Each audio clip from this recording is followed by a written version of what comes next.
Basically, AI for field operation is the act of pairing humans with technology.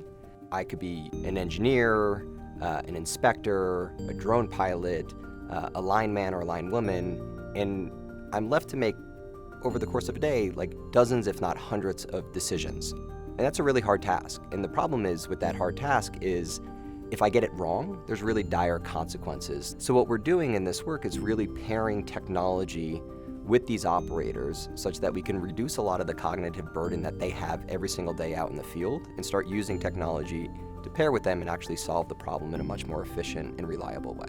And that's really what AI for field service is about.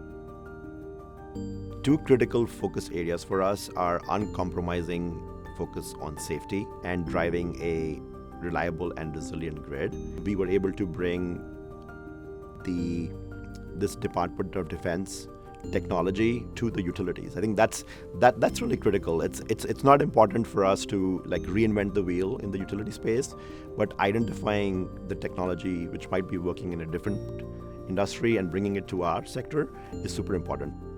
Traditional drones and sensors that we see out in the market today, those are what we're going to call passive devices. They're really great instruments, but basically what happens is a human is still responsible for flying these things, telling it where to go look, and then once it's collected that information, having to do all the analysis offline. So that's a complete passive technology. So what we're doing is taking the old kind of passive ways of just kind of humans needing to operate 99% and flipping that on its head. So now we're going to be in an active situation. So when I'm out in the field, I don't need to be an operator that says, hey, there's a pole over there, let me go figure out how to fly it, and then look at that data and then need to download it and kind of post-processing it. I can have my system, right, OptoAI, actually do that completely for us, right, autonomously. Go figure it out, go scan that environment, go look at any defects, and then respond in real time to tell somebody that, hey, I see a problem over there, we have to go fix that. So it's really switching from a passive mentality to an active mentality. And that's the core difference of what's out there in the market today versus what we're building here.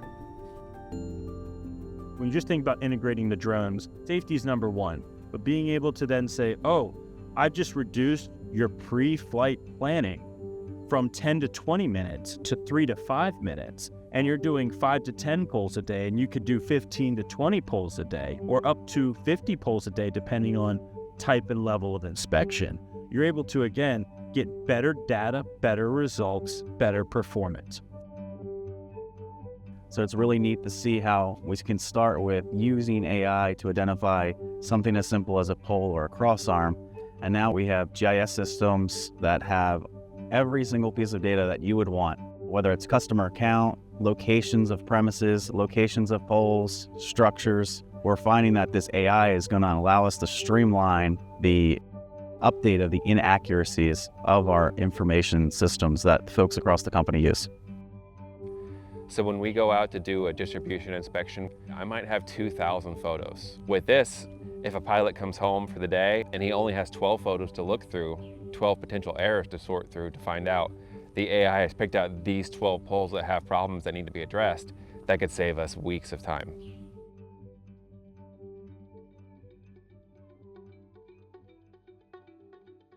One of the things that I think a lot of people struggle with is once you step away from the technology and you realize that this technology, when used correctly, can really change the course of work. Yes.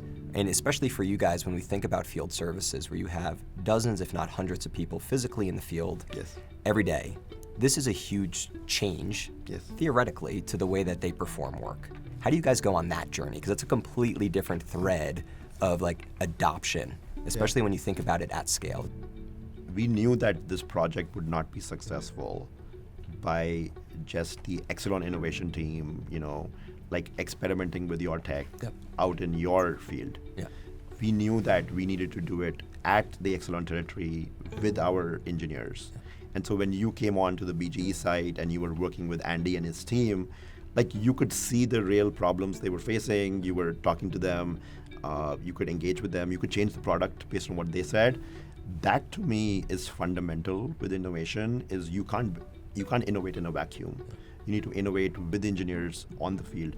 And so I think that was critical. And I think the fact that the BGE drone team is bought into what is being built here, they're the ones who are going to drive the scaling.